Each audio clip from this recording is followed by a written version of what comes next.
Midpoints are the halfway point between 2 points. When astrologers talk about the Sun, Moon midpoint, for example, they are referring to the point halfway between the Sun and the Moon. To illustrate with a simple example, if the Sun is at 10 degrees Aries and the Moon is at 20 degrees Aries, the Sun, Moon midpoint is 15 degrees Aries. See our article, How to Calculate the Sun, Moon Midpoint, for the method to calculate any midpoint, not just Sun/Moon. Midpoints can be calculated for any chart, whether it's a natal chart, transit chart, progressed chart, composite chart, and so forth. They reveal further information about a chart. Because there are many midpoints to calculate, and thus quite a bit of information to take in, it's easiest when you have a computerized list of midpoints for a given chart, particularly if the list is sorted into zodiacal order. Astrologers generally consider hard aspects to midpoints as relevant.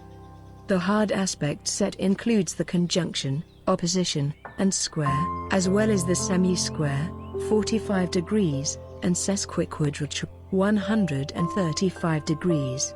Calculation programs that offer midpoint trees, showing planets and points that form hard aspects to midpoints, are ideal.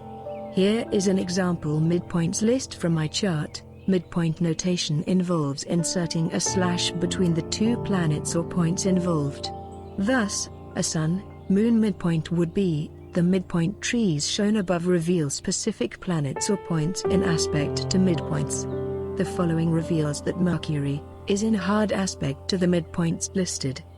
Because Mercury is conjunct the midpoint Venus, Mars, we would note this configuration as follows. In fact, even if the aspect is an opposition, square, semi-square, or sesquiquadrature, we use the equal sign. The above example equation is officially called the planetary picture, and the diagram showing all of the midpoints in hard aspect to Mercury is a midpoint tree. What is a midpoint? The use of midpoints historically goes back to 1200 AD when Guido Bonatti, a famous Italian astrologer, used half sums, otherwise known as midpoints, in his interpretation of a chart. More recently, at the turn of the century, Alan Leo, a famous American astrologer, used midpoints along with solar arc directions. I personally have no knowledge of the use of midpoints combined with the 90-degree dial prior to its use by Reinhold Ibtin and Alfred Witt at the beginning of the 1900s. The history of solar arcs, on the other hand, goes back to Ptolemy, who used primary directions in the 2nd century. A midpoint is the center between any 2 points, which in astrology relates to the center between 2 planets and or personal points, including the Mayahevan, ascendant, and the nodes. This center point is the meeting of planetary energies that becomes active through the process of growth, relating to the passage of time. We relate to the aspects formed by the heavenly bodies through spatial relationship. This system goes back to Reinhold Ibtin, who, near the turn of the century, developed this system along with Alfred Witt by taking a 360-degree wheel and breaking it down into a 90-degree dial. Ibtin believed that hard aspects created events in one's life. Thus, the use of the 90-degree dial became a viable tool for forecasting future events. Ibtin started by placing the planets into 3 sections, 30 degrees for cardinal positions which include Aries, Cancer, Libra and Capricorn points, 30 degrees for fixed positions which include Taurus, Leo, Scorpio and Aquarius points, and 30 degrees for mutable positions which include Gemini, Virgo, Sagittarius and Pisces points. This system can be seen on the 90-degree dial as 0 to 30 degrees as cardinal, 30 to 60 degrees fixed and 60 to 90 degrees as mutable positions for the planetary points to be placed in accordance of their quality. There are 2 midpoints that are exactly opposite one another for every pair combination of planets and points. The figure below gives you an idea of why this is the case. A near and far midpoint. The near midpoint is the closest middle point between the planets, above the Sun/Mars. On the other hand, the far midpoint is found at the middle of the planetary pair in the furthest arc between them. How do we go about interpreting the midpoints? It is not a challenging task, by all means, if you are familiar with the symbolism of the planets and points involved. The Venus-Mars midpoint can represent many things. It can represent the coming together of male and female, and can literally symbolize sex in a romantic context, since the female and male sexual archetypes combine, or come together, at the midpoint of Venus and Mars. Reinhold Ebten, in his most influential book, The Combination of Stellar Influences, referred to the Venus-Mars midpoint as the impulse to love and passion, amongst other things. In Midpoints, Unleashing the Power of the Planets, Michael Munkacy offers many possible interpretations of the midpoint, as well as interpretations of planets and points at the midpoint. His interpretation of Mercury at the Venus-Mars midpoint is discussions about your need for satisfaction from love and sex, communication about male and female roles in life, dialogues on the beauty of speed or acceleration. You find pleasure in observations. With Mercury equals Venus-Mars in my chart, there is no doubt that I think about, and communicate about, relationships a great deal. The focus of this site is a testament to this fact. On our Midpoint Pictures interpretation page, planetary combinations of 3 planets are interpreted. There, Mercury Venus Mars means, you have excellent aptitude for understanding the arts. And you are talented in artistic areas as well. You enjoy making things that are beautiful, and you succeed in areas that require an aesthetic sense as well as technical ability. You also have some talent for psychology, and you could be good as a marriage counselor, for example. Although it is not a challenging task to interpret specific midpoints if you are already familiar with planetary symbolism, it can be overwhelming if one were to attempt to interpret each and every midpoint in a chart. While I love the detail offered by midpoint interpretation, I use a scanning approach to midpoints in practice. In other words, I look at the midpoint trees and scan them for midpoint pictures that stand out. In a natal chart analysis, I look for the Sun, Moon midpoint first and foremost. Any planet in hard aspect to the Sun, Moon midpoint will be a very important element in a person's relationships. We can approach midpoint analysis from a psychological or developmental viewpoint.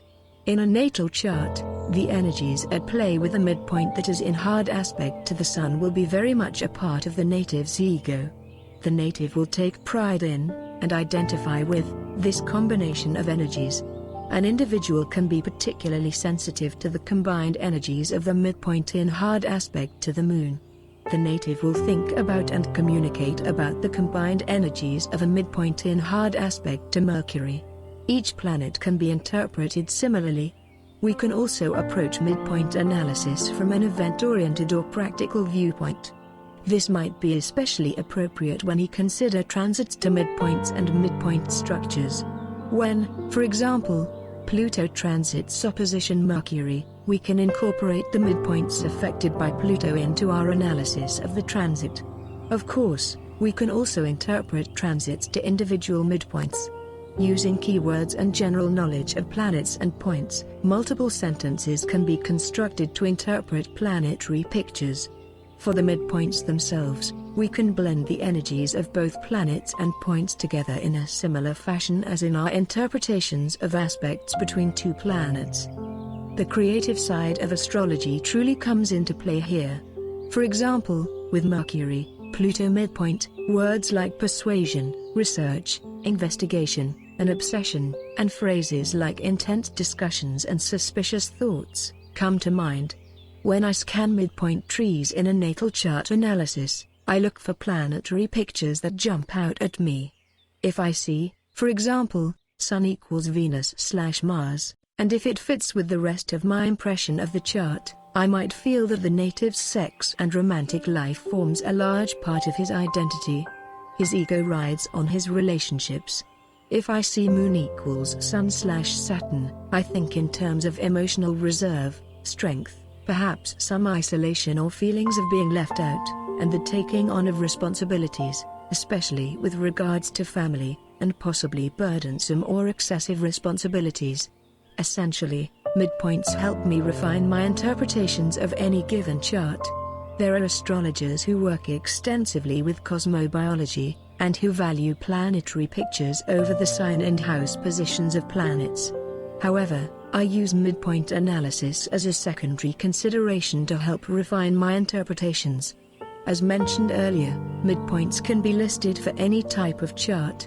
If the same planetary picture Mercury equals Venus/Mars as found in the natal chart in the example above is found in a composite chart, interpretation is similar, but instead we are interpreting a chart of a relationship, and this fact must be kept in mind. Another issue with midpoint interpretation is that there are multiple interpretations for any given planetary picture. In this case, Mercury equals Venus/Mars in the composite chart might suggest a couple who talks a lot about sex or their relationship, or it might mean that communication is a stimulant in their sexual relationship, or it could point to a rational or logical approach to romance, sex wherein the relationship is defined over and over again. Whether it points to steamy verbal exchanges or a cerebral quality to the romance we cannot say from the planetary picture alone. The fact that there can be multiple manifestations for any given planetary picture is not limited to midpoints. In astrology, there are multiple levels, or layers, to the interpretation of any aspect, sign position, and house position. Above, I equated the Mercury equals Venus/Mars midpoint in my own chart with my tendency to think about, analyze, and communicate about relationships. However, I also have Mercury equals Mars/Jupiter in my chart. One might expect that I think and communicate about sports events, or religion, or that I do business in foreign trade, which I do not. Neither do I communicate in an aggressive, competitive, or especially energetic manner. Perhaps that can be explained by an opposition of Saturn to Mercury. But what does it mean?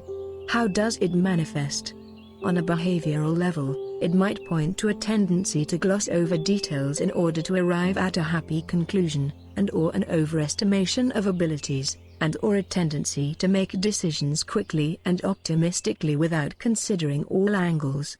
On our midpoint pictures interpretation page, Mercury-Mars-Jupiter means you have very good mental aptitude for many different subject areas. You are good at understanding both the general concepts and principles as well as specific details. You have a constructive mind that enables you to apply your understanding in practical ways. You can do well in an academic setting, as well as in the business and commercial world. In our Synastry, Relationship Astrology section of the site, we discuss the importance of the Sun, Moon midpoint in chart comparison. A personal planet in hard aspect to another person's Sun, Moon midpoint is a rather binding contact. There is either a feeling of, or a promise of, a sense of completion from the planet person, and these contacts are very significant. Read more about the Sun, Moon midpoint. Many times, we can read other people through our own personal chart, since these people become the players in one's personal movie. These players include midpoints with Moon equals mother and the feminine principle Saturn equals father, business associates, masculine principle Mercury, Mars equals brothers and male relatives Mercury, Venus equals sisters and female relatives Sun, node equals children Venus, Uranus equals female friends Mars, Uranus equals male friends Jupiter equals grandparents. Relationships include almost any midpoint involving the Sun, Moon, Venus and Mars, combined with the personal points, ASK, MC, Moon, and Node. We should keep in mind the rulerships of these positions. The natal midpoints represent our birth traits, our strengths, weaknesses and potential for personal growth. Each midpoint could involve others who are part of our life path. Thus, a natal midpoint may apply to family and friends rather than the energy being directed to the self. The timing of the events indicated by natal midpoints are activated by progressions, directions, and finally transits as the final touch-off point sometime in the future.